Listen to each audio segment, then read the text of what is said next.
Yeah, that's how you're going to apply this knowledge. You think you're going to be applying literally in everybody in Mahuku.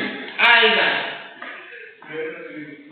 That's why some content which you learn in class, when you go outside there, you don't apply straightforward like students. When you apply according to the situation, you don't go there and try to be a better work. So I go to the group that class centers the way up the mouth of the patient, not the good patient, even according to the act. So you are so the issue is how you're going to apply the people and apply according to the different to the act. That's how we do it. To the kind of room the life was already say tribulation. I remember that time we okay, at the very end of the Compensation Act there are some definitions there. Let me get the very end. Okay. Page 6 of the same compensation, there's a definition there. A tributor means a person who is granted permission to win minerals, receives a proportion of the minerals won by him or the value thereof. A person who is granted permission to win minerals, receives a proportion of minerals. This one would be applicable maybe in the mining sector. Because they're talking about minerals, Yeah. So this one would be in the category of mining. Someone who is granted permission to win minerals, to receive a proportion of minerals won by him or the value of thereof. But also you can refer to online. How do they define the word tributor?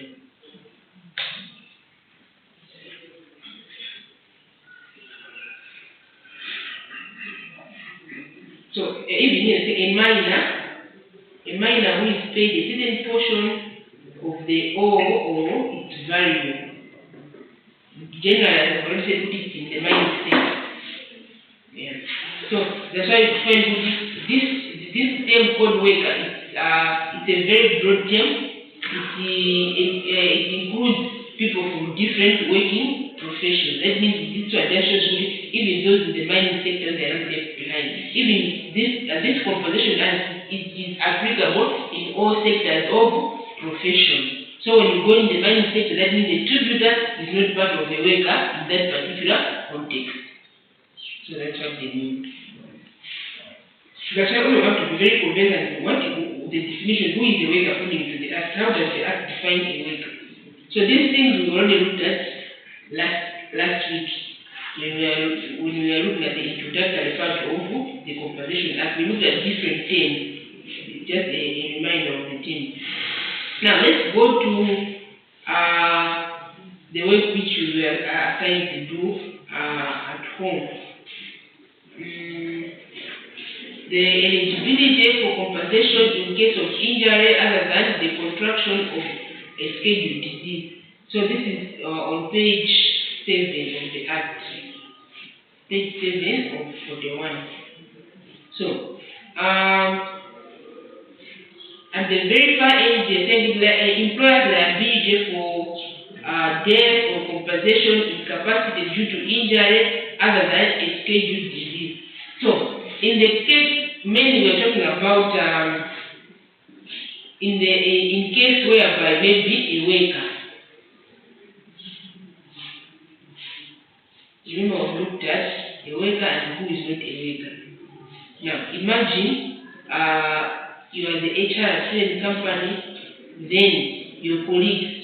This act does not only apply to your colleagues only, if you are the HR, also in worker.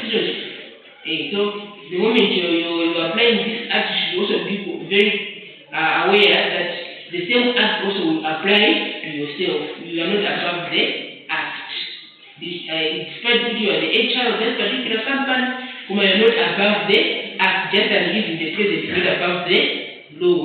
Everyone is under the law, supposed to comply to the law. So the same applies to the act. Being an HR doesn't make you to be above the act. At the same point in time, you're also going that this act is also going to be applied on you depending on the circumstances that are prevailing at that particular time. So he was looking at let's say someone has an injury. What are some of the compensations as a company that is supposed to provide that particular person?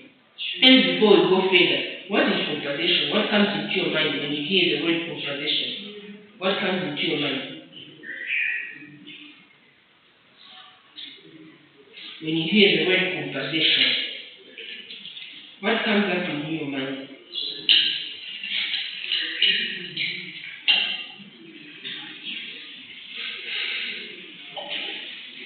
Therefore, it's not damages in form of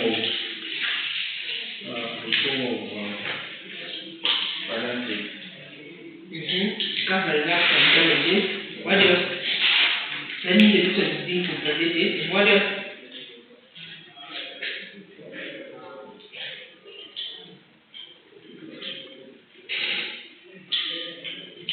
What comes up in your mind when you hear the word compensation?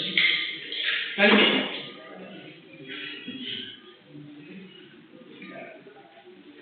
Let's retry. What comes up in your mind? What is it? Share with us what you hear.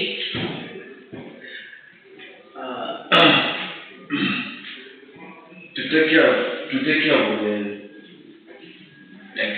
the employers organization when they get in there.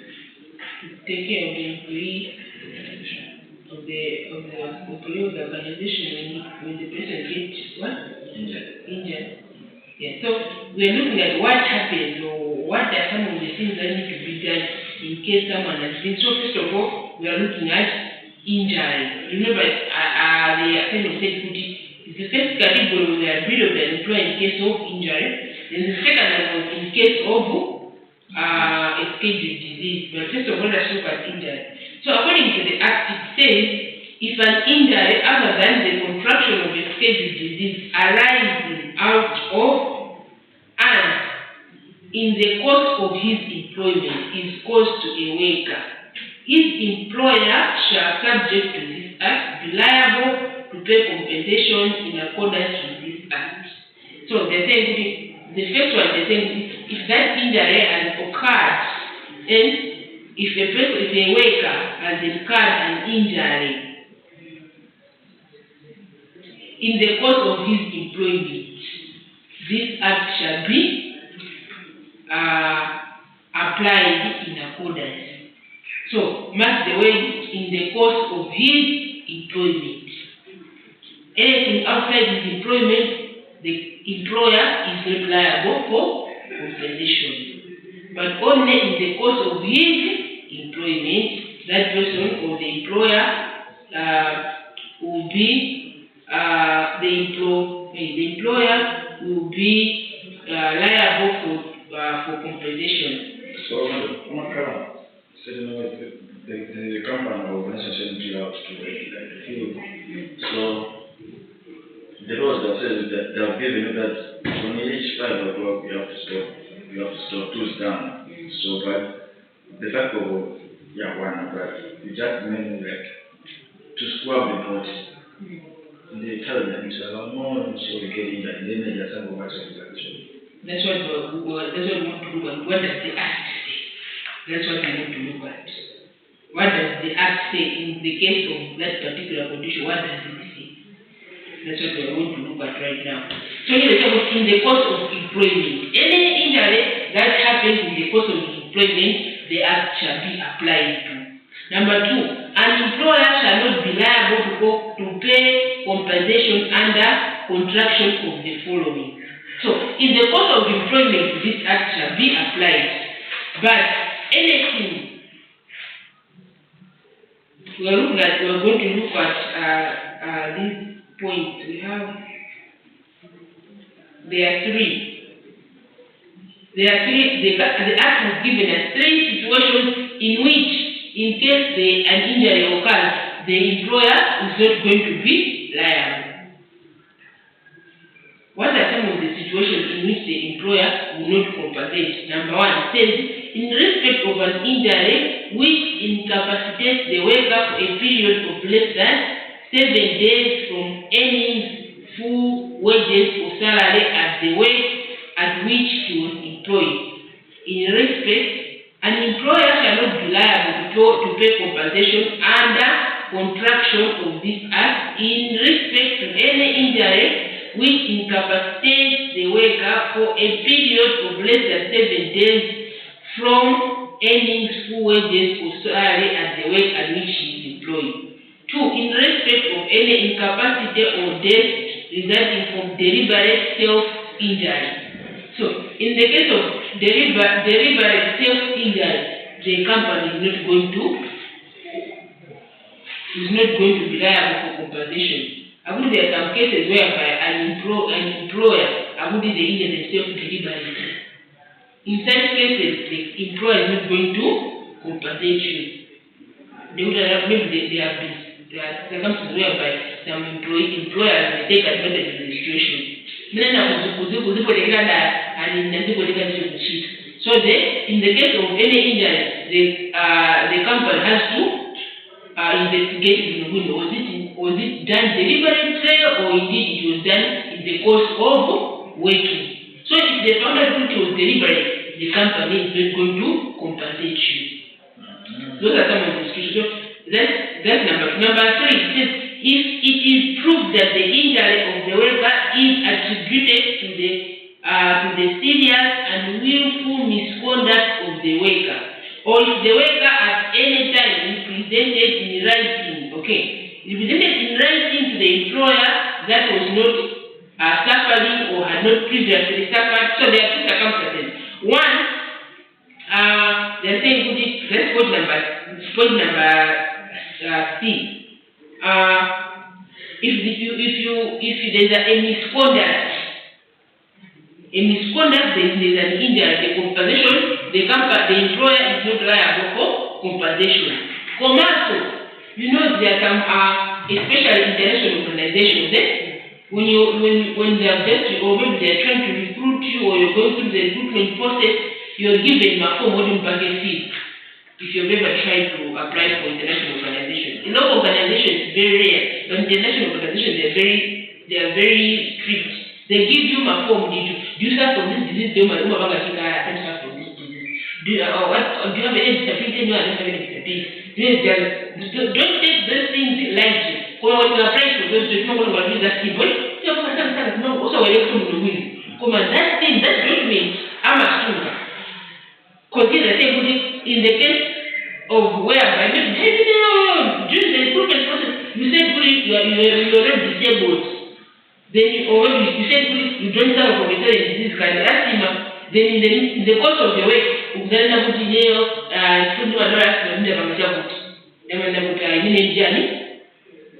you introduced false information, then they don't compensate. Because they refer what you're saying now and what you said previously, they compare the 2 documents.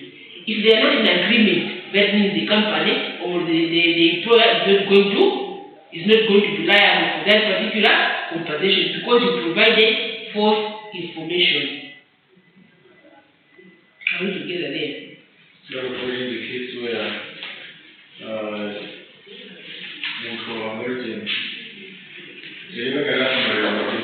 right after. No, I was just trying to give an example. With any false information, let's say at the very beginning, information didn't include it. Then later on, if I include, I compare, I will not be disabled. Last time, during the recruitment process, you said you don't suffer from that particular disease, or maybe you don't suffer from that particular suffering. And now you think now, if let's say, of which is very rare. Yes, it can happen, it's rare, but that means the company or the employer has to investigate. Is it true? Yeah. There are cases whereby employees or employers provide false information for selfish ambitions. So those type of situations, the employer is not liable for compensation.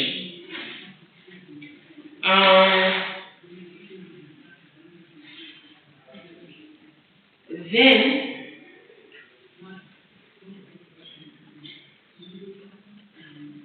the representation was spoke very good about that provides that where the injury results in death, serious permanent incapacity, the commissioner may nevertheless, upon consideration of any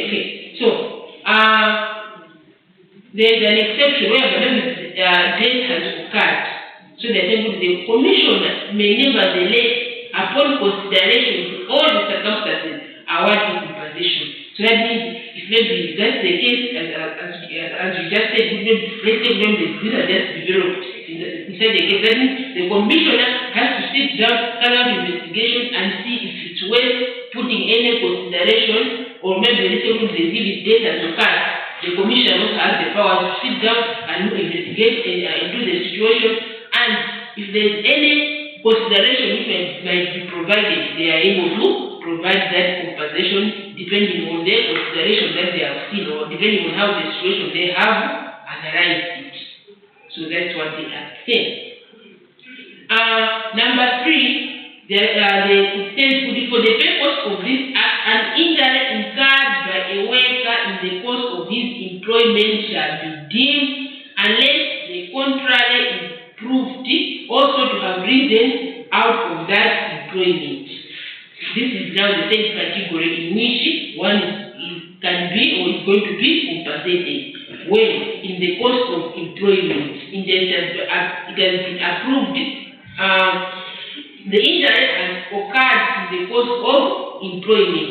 That person is deemed to be compensated.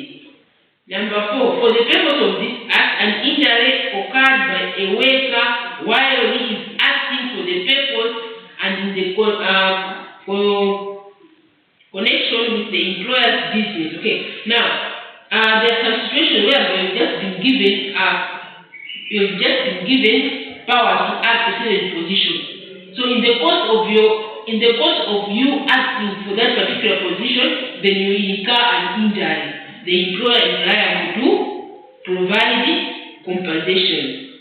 So here it says, for the purpose of this act, an injury incurred by a worker while he is acting for the purpose of and in connection with the employer's business and resulting in the death or serious permanent incapacity of the worker shall be deemed to have arisen out of and in the course of his employment, notwithstanding that the worker at the time of the injury has occurred was acting in contravention of any statutory or any regulation applicable to his employment, or any orders or any instructions given by or on behalf of his employer, or that he was acting without orders or instructions for his employer.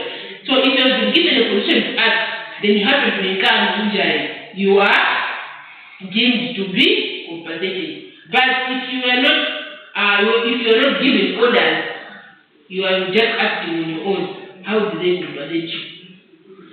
That's what the act is saying. According to the vision, so the other cause of the meaning of the like the president, vice president, president, vice president, the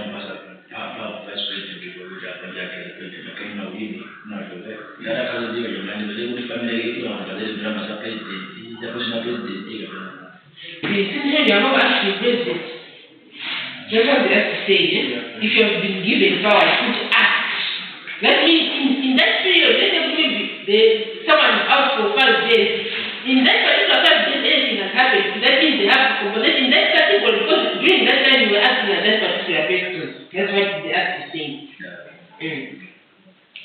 Then, number 5 says, for the purpose of this act, an injury incurred by a worker in or out of any premise at which he is for the time being employed for the purpose of his employer's business shall be deemed to have arisen out of and during the course of his employment if the injury is incurred while he is taking steps into actual or supposed emergency in or above those promises to rescue or protect persons who are or are thought to be injured or imperiled to the threat of minimize damage of property owned or utilized by the employer for which the employer was responsible to the owner. Now, in this one, it says for the purpose of this act, let's say injury has occurred